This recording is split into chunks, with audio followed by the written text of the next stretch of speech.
architects design, quantity surveyors, they quantify, and the builders come in to build. Yeah. They deliver the project, and the developers take their profits. They either move on or start to say, people want to move in and start to think about facilities management or property maintenance. I can tell you, you are already late in the game.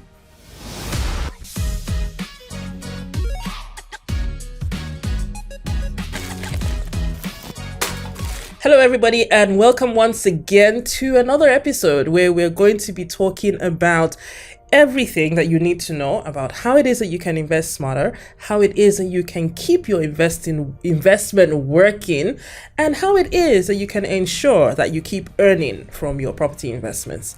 Today, I have with me a friend, colleague, and I'll say astute professional who every time we meet, we are talking about the value of properties. We're talking about how the market is not favorable to people who are trying to invest because first things first, we have this issue of not being so diligent with property management, maintenance also. His name is Osagie Alfred. He is the CEO, founder, Alfred Partners, and he is here today to educate us, enlighten us on things it is that we can do to make things work better, with things that we should look out for in our property, and why it is that property evaluations are actually very important when it is that you want to be able to say you're taking on an investment that is already standing and you want to know whether it's a good buy, market competitive,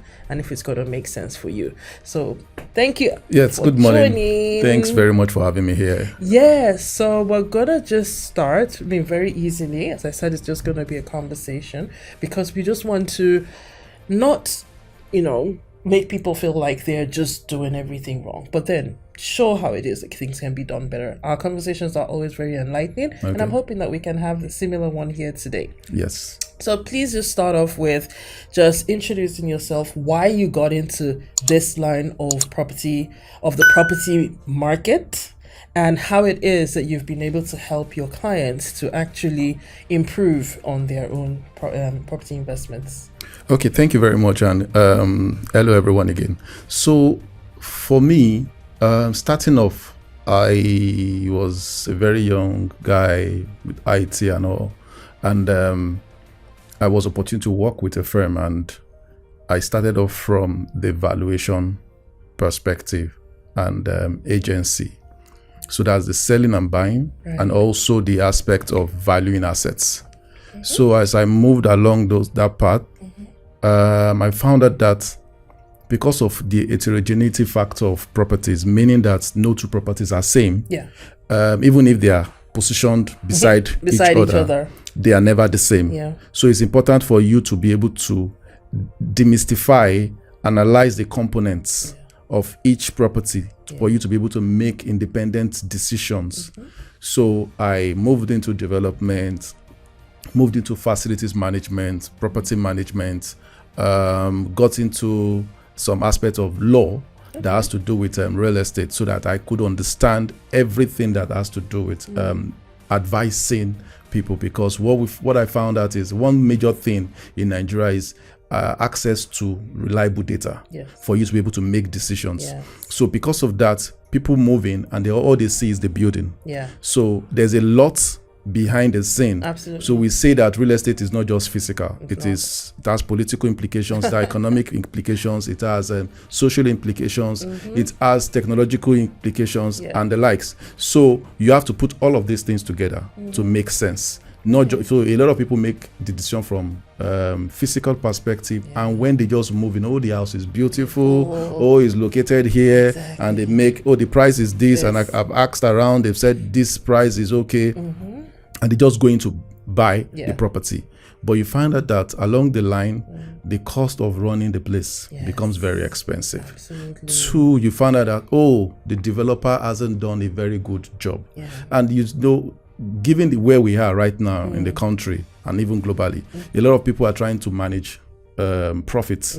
So development and properties generally are commodities that you cannot open up the walls and see, What's okay, this inside. was what that was done. Exactly. So you actually need and probably need to rely on the competencies of regulatory bodies and the competencies of even the executors of those projects. So you are relying more on the integrity of the parties that deliver the project. Right. But the gaps in the system, the issues about exactly. So you need to double check those things because you cannot just rely on all of those things. So you then need professionals. So I've been able to advise people over time as regards these things because in a way, being a market player, a professional in the market, I have understanding about the players in the market as regards development, as regards even maintenance, as regards brokerage.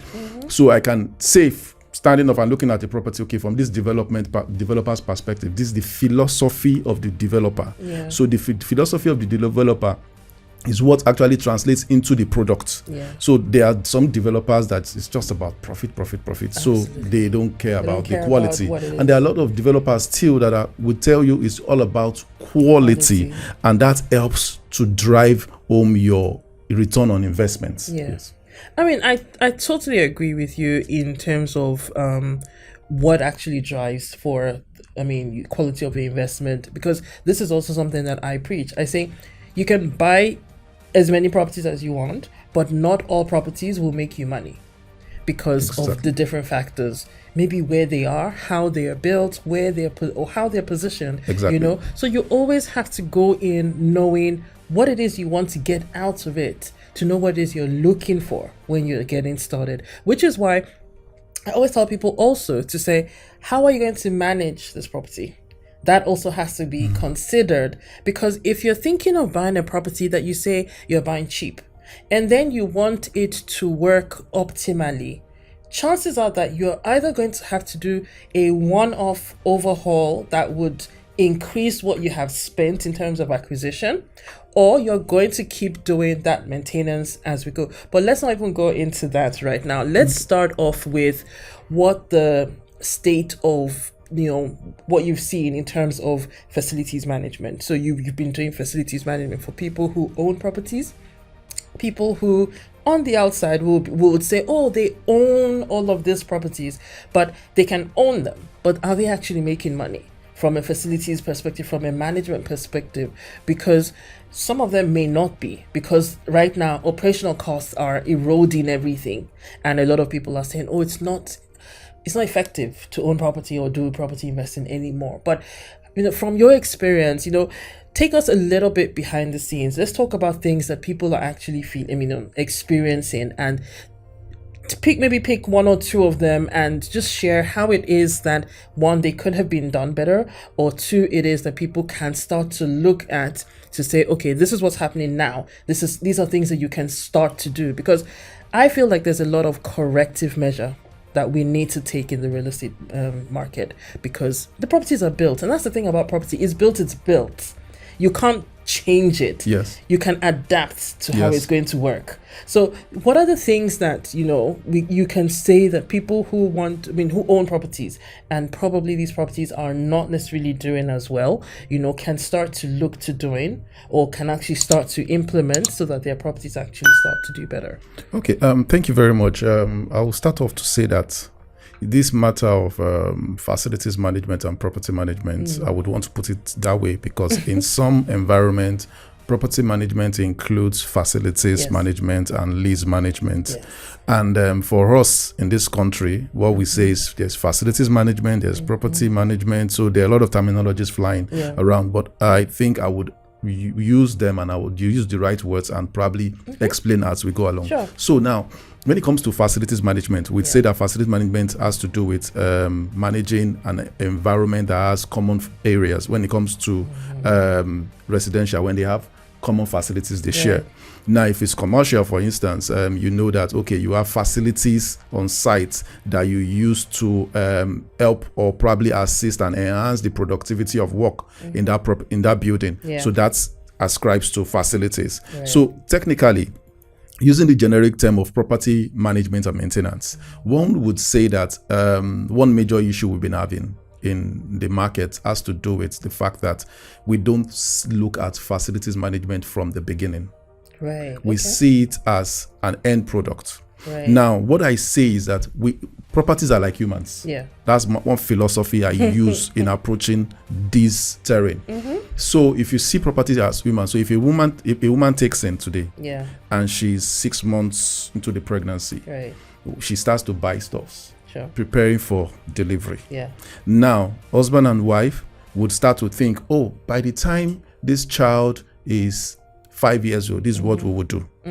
Oh, the child is going to be a male, the child is a female. If it's twins, there is a design of the future. Yeah. There is an understanding about the path they want the child or the children to go. Yeah. So the mistake we make is architects design, quantity surveyors they quantify, and the builders come in to build. Yeah. They deliver the project, and the developers take their profits. They either move on or start to say people want to move in and start to think about facilities management or property maintenance. I can tell you, you are already late in the game.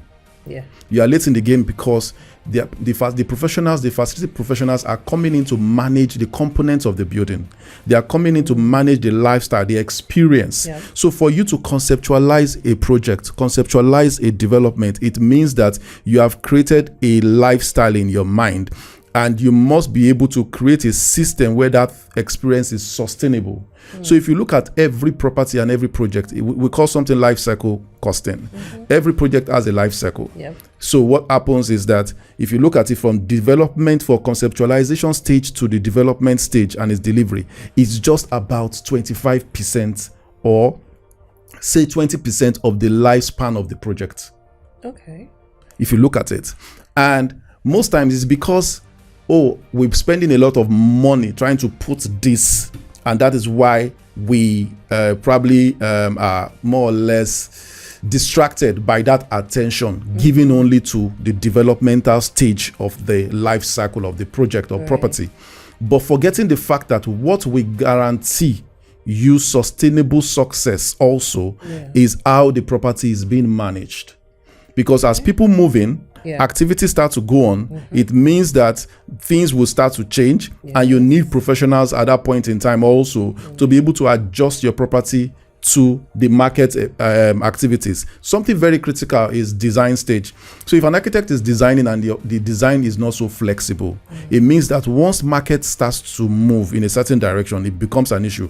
A very good case in point is, I could remember years back when you have a 3-bedroom in Lagos. Once you have a large sitting room, you have several rooms, they share toilets and baths. 2 toilets, 2 baths is enough. But it moved from 2 toilets, 2 baths to having 4 toilets, 3 baths. So you have a visitor's toilet. So you don't want your visitors to come in and start to access or use or share the same bathroom or toilet that you use in the property. So would you now pull down that building because you want to adjust to that market shift? No, because your design is flexible enough. There are people that have been able to shift and create and absorb that 4-bedroom, 4 toilets, 3 baths by adjusting the design of their property. So now, looking at this from all of this sense, now a lot of developers, like I said, have not considered this. And so when people buy properties, they are also forced to work within that same experience. They bring in facility managers, they bring in a property managers to manage what is on ground. So if if the foundation is destroyed, they say, what can the righteous do? But a righteous man can think, a righteous man can analyze, because wisdom is profitable to direct. So it's at that point that you need the wisdom of the facility managers to help to resolve these issues. But there is a limit at that point, and that's why I said it's late in the game. So currently, end users, investors are having issues whereby they've bought into estates, they've bought into investments, and the cost of running those estates are high beyond their project. So for instance, if I'm doing a project and I'm buying into a project, I'm actually asking myself, what would it require for you to run it? Now, also understand the fact that a lot of people are moving. You have a lot of projects in the market that are around 2 bedrooms, 3 bedrooms. Who are those moving into the 2, 3 bedrooms? These are people probably living somewhere and they want to own a home. And maybe they even probably living in a 3-bedroom apartment, renting a 3-bedroom apartment. But now they want to own something. They can still accommodate themselves in that 2-bedroom. Yeah. So But the mentality, there's a mentality required to be able to function in that environment. Now, if it's a serviced environment, but this person has been living in an environment that has to do with, oh, we just contribute 5,000 naira, 10,000 naira a month. When the person gets into that environment, it will be a culture shock for him. And the person tells you, no, I didn't come here to spend so amount. Why is my service charge more than my rent? It becomes an issue. No, you need to adjust all of these things. So those are conversations that are going on every day. If diesel price gets to a 1,000 naira today, that the generator is going to consume what it's going to consume. It's not the facility manager's fault. It's not the developer's fault, but the generator is going to consume. So everything must be right-sized in the facility and the property, and also you must be able to face the development. Now that's why you will see that a lot of developers are trying to reduce the sizes of their units. Previously, people want to go on to do 300, they want to do 500. Those systems have reduced. Now, if you have those kind of system on the large scale, what they've tried to do is create a community to say, okay, this is a residential section, and even the residential section, they try to balance it. Yes, exactly. So for homeowners, investors, even if I've gotten to this, the first thing is I must have a strategy. Where am I going to? So it is not to wake up every day to just say, let's take it, just reduce it to 30,000 per month. No. Where is my investment? Who am I buying into? Who am I with? I am here. Sometimes you need to look at it without sentiment and tell yourself, if you hold on to this property for the next 3 years, it's going to depreciate. I've seen situations whereby the owners had to just quickly get out of those environment because the caliber of people within that environment are not of the same mindset with him. So once mindsets don't align in a service estate, what you see is values will drop because the maintenance attitude is not right. So that's something that is critical, and having that strategy is important. And working with a professional who understands all of these factors would guide. The mistake a lot of people make finally is the fact that they say, oh, why should I pay somebody 10%? So the question is, why should I pay a doctor to take care of, to just run a check? Why should I pay a lawyer to just file in and appear on my behalf in court? There's a risk. You have put down a lot of money, and it's important for you to be able to say to yourself, what I have invested. Every investment has two lines. It has inflow and outflow. But having the mindset that my investment is only going to run on inflow, that's one wrong mindset we have. We must have the mindset of there's an outflow side to every investment.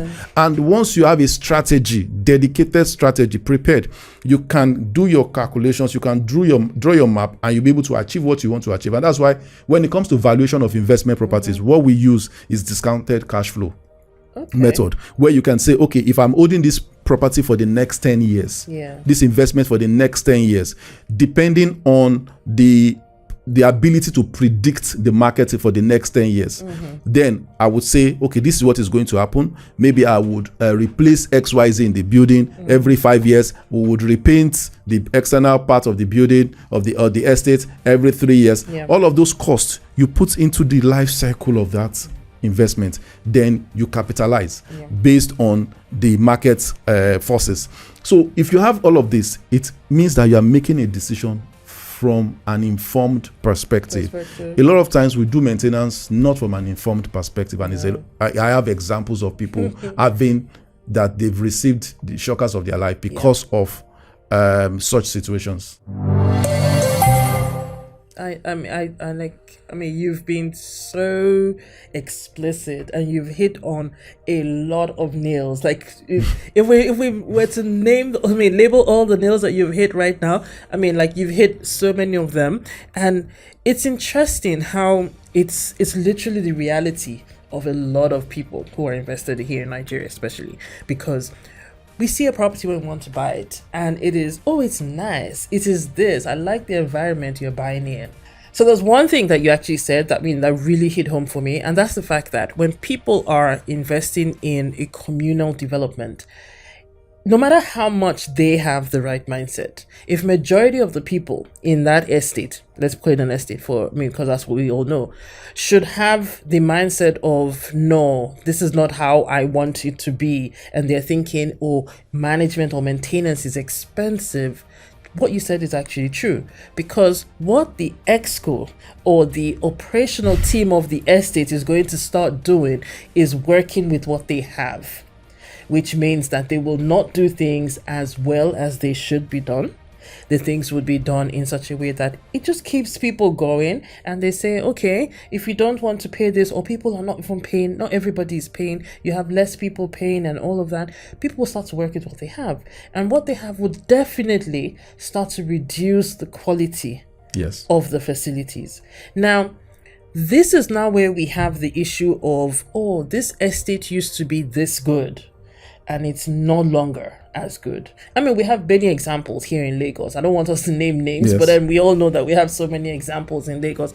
And we've seen these facilities, we've seen these estates, we've seen these developments literally deteriorate in front of our eyes. We see them one year and they're one thing. The next year, they're just blah, you know? How would you advise people who want to go into such communal investments, you know, because of the communities, or maybe even just because, you remember, our people are now becoming very migrational. So everybody wants something that, even though it's in a community, but then it's not so alone. You know, how would you advise for people who want to go into that to at least try and ensure that they have some level of protection? I like to say that, yes, you may not be able to choose every member of the estate, but at least I think that there should be discussions that you can have with the developer. So what kind of discussions or terms or things, I mean, what are the things that you would advise such a person to look out for when they are talking to the developer? Okay, thank you very much. So, excuse me. If we look at how countries behave, developed countries, what they've done is they've crafted a strategy, policies, they've crafted processes, systems that will guarantee what they want for the next 5, 10, 15, 20 years. Okay. Recently, I saw a video on Saudi Arabia. I think there's a project they are running on right now to more or less attract investments into Saudi Arabia and not rely solely on the oil. Yeah. Now, what that tells you is that they have crafted a strategy, and there is a behavioral pattern that they have also ensured and established. Now, what happens here is, when it comes to housing is one of the fundamental need of man. Yeah. And with our population, the demand is always higher than the supply. So what happens also again is the fact that you do not have enough time to be able to say, oh, I don't want this. Oh, I want this. Oh, I don't want this. I want this. You can't necessarily choose. You as can't. Much. So your ability, your right to choose is restricted by what is available in the market. And what is available in the market is not highly regulated. It doesn't go through a lot of supervision and monitoring. So what then happens is developers just build. Yeah. But if you look at a place like Nikon Town, let me use Nikon Town. Okay. Nikon Town has experienced growth in their values. And I don't live in Nikon Town. Each estate has its own issues. Yeah. But when you're able to move beyond and overcome the fundamental problems that is associated with serviced estates, it shows that there's something that's working. Yes. So they have established policies that we are not going to allow this. This is how we behave. This is how it's done. Now, I was opportune to manage and more or less consult for an estate in Lekki here. And it got to a point where they had to agree on service charge. Oh. And you have several people talking at the table, and I was wondering, okay, this. So I looked at that situation and I asked myself, why are people saying what they were saying? Because one thing I was trained on when it comes to mediation by the RICS London is the fact that when people speak, there is this position they have. Yeah. They speak from the point of position, interests, and needs. Yeah. So you need to analyze them. So I analyzed the interest and the positions and the needs in the room. I noticed that one of the persons that was advocating for just reduce the service charge by 50% Wow. has just been retired. Oh. So it's not just about how much or what it is, but then It was just about, okay, I'm moving, Yes. I'm already into retirement. How would this affect me? If I Financially. agree to this, I would not be able to subscribe to it. So it's better to take it off the table. yeah. That's why in organizations, there's something they call shared values. Yes. To say everybody, we have the same system, we have the same mindset, and we are pushing in such a manner. Yeah. So it means that you would always have those situations in estates, in residential properties, even commercial, because the values do not align. Fine all the time. So there was another person, had all the monies, and it was ready. No, we need to push it up. We need to push it up because he's still actively in work. There's another person that was, I think, about 2 years down the line, he's going to retire. Tired. So he's already planning for retirement. Yeah. So you can see the mix. Yeah. So I told them and I asked a question. What standard? Let's forget about the money. Yeah. What standard do we want in this estate? I think that's the only question that matters. That is the problem or the challenge with a lot of decision-making process when it comes to facilities management or estates generally or properties. Yeah.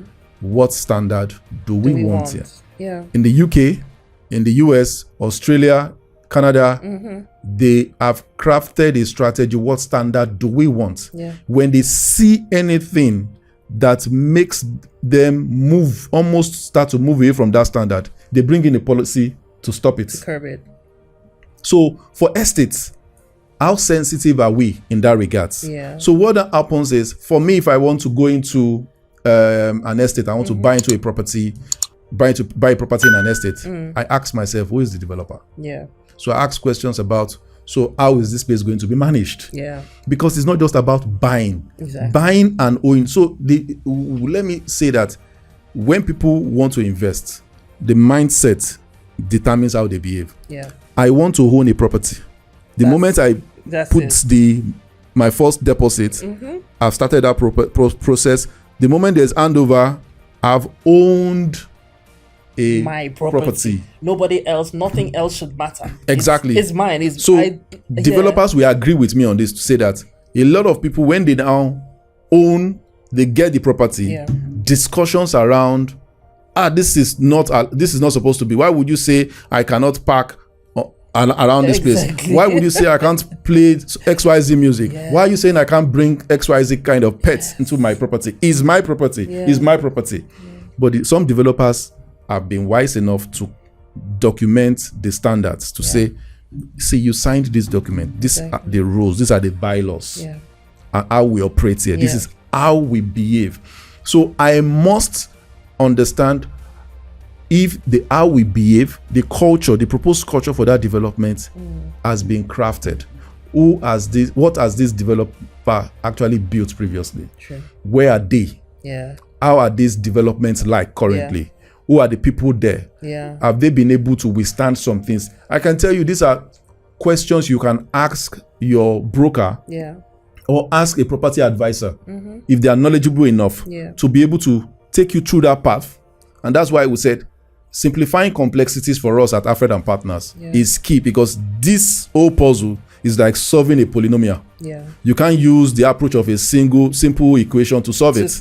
So even an almighty formula will not solve that of a polynomial. So understanding that, we have one statement, we say it is the problem you see and understand that you can really solve. True. So a lot of people only see, but they don't understand. So the solution is far away. So you need a professional who can understand it and even see more than what you have seen, so that you're not seeing men as trees. So it's from that perspective you can start to make the right decision. But if you go in to say, oh, because this man is here, this is the caliber of people here, then you think you can just buy into it. What happens is those guys are probably going to leave in 3 years' time. Yeah. You'll still be here the next 5-7 years. True. Then you start to argue with a lot of people. Yeah. What is happening here? Exactly. The guys are coming. So there are some rules that you also need to put in place when people are holding their properties as investment in those estates to say, if a tenant is moving in, this is the procedure, so that you don't leave things to individual perspective. Because if I'm coming from a remote village into that estate, I'm going to move, I'm going to behave, I'm going to interact with the environment based on where I am coming from. I change my environment doesn't mean that I will change. Like a pastor said recently, I heard on social media, he said, if you move an alligator from Nigeria to the UK or to Canada, it doesn't change from being an alligator. Nope. The chicken would not become an eagle. Exactly. It's still what is inside of him. Yeah. So that is why that tenant screening process, the buyer screening process, is important for developers and property owners to be able to say, oh, I need 50 owners. I need people with the right mindset. Sure. How can I get them? It's not just people with the money. People with the money can crash your reputation. But people with the mindset that have the money would help your investments and help to build it, make it grow, exactly, and make it work better. Definitely. Wow. Okay. So I mean, this has again been another really enlightening session. It has. I mean, like. Yes, even I've come out of it and I'm thinking, oh, wow, yes, I mean, this is why this is. And I mean, and sometimes when even we go and I say I'm talking about brokers, we're looking for properties that match our clients and for the investments. And then we say, oh, okay, this could match, this could suit you. This, and everything that you've talked about is kind of just putting them in like the checklist of saying these are the things that you should look out for. So we go and we say, oh, this would suit you. This would suit your clients. This would suit that. But from a management perspective, I mean, you've definitely shed a whole lot more light on why it is or where it is that we can actually start to look. And I really hope that not only would investors or people who want to own properties or people who even own properties, I really hope that would find a lot of people who are currently realtors would also get to watch this episode and say, okay, this is how I can also help my clients to invest better and smarter. Exactly. Because if we're not helping people to invest better and smarter, I mean, people are going to run away from it. We're going to keep having the issues that we are having. The people who want to do things anyhow may just start to override. Yes. And people who have the money will just keep going out to other places and say, oh, I have the money, I can go here. I mean, but we want to be able to build the Nigerian, the African landscape for investments and real estate. And these are just things that are very important. So once again, I'd like to say a big thank you for coming. Come to share your knowledge, come to share your insights. It's an opportunity. It's been really great. I hope that we're going to have people who would either ask more questions in the comments of this episode, or would actually try to reach out to you. So if people want to reach out to you, where would be the best way for them to be able to reach out to you? So I have my email. Okay. My email is osagiealfred@gmail.com. Yes. OSAGIEALFRED @gmail.com. Okay, so just your name and then Gmail. Yes, awesome. They can reach me via that means. Okay, I'll be glad to assist. How about social media? Where can people learn more about what you do? Okay, for social media, my handle is Osagie_Alfred. Okay.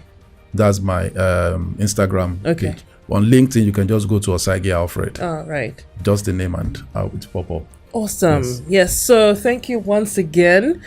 People, if you've been watching, we've had Osagie literally break down so much about what property maintenance management entails, and he has even told us at what point it is that we need to start looking into this as a process, how it is that we're going to do it, how it is that we're going to make it work for our properties, and how it is or when it is that we should actually start to plan for it. So if you're going to start investing or you're already invested, you can take some of these insights and start to look at them and use them to assess your property and say, where will my property be in the next 2, 3, 5 years, based on what it is that you're experiencing, because you are living it. You are probably, right in it with tenants, with, a estate management, and they're saying these are things that are happening. You're thinking, oh, it's okay, and you're maybe compromising. I mean, now you've heard it, and you've heard what the consequences can be for your investment. And if you want to get out of it and you need help, let's have a conversation. Let's have a discussion to say, how is it that we can help? If you probably need if you know of an estate or a place that needs to be able to evaluate what it is that they're doing from a property maintenance perspective, you can always reach out to Osagie and say, let's have a discussion. Let's see how we make this better. So it's been another fun and enlightening session. I hope you've enjoyed it. I hope you've gotten as much value. Please drop a comment with questions, with thoughts, just even tell us what tip it was that really resonated for you, so that we know what it is that you like, what it is that you want to know more about. And probably I would even be able to bring him back for another episode where we would probably be talking a little more about what actually is going on in the market. So till next time with another video, adios.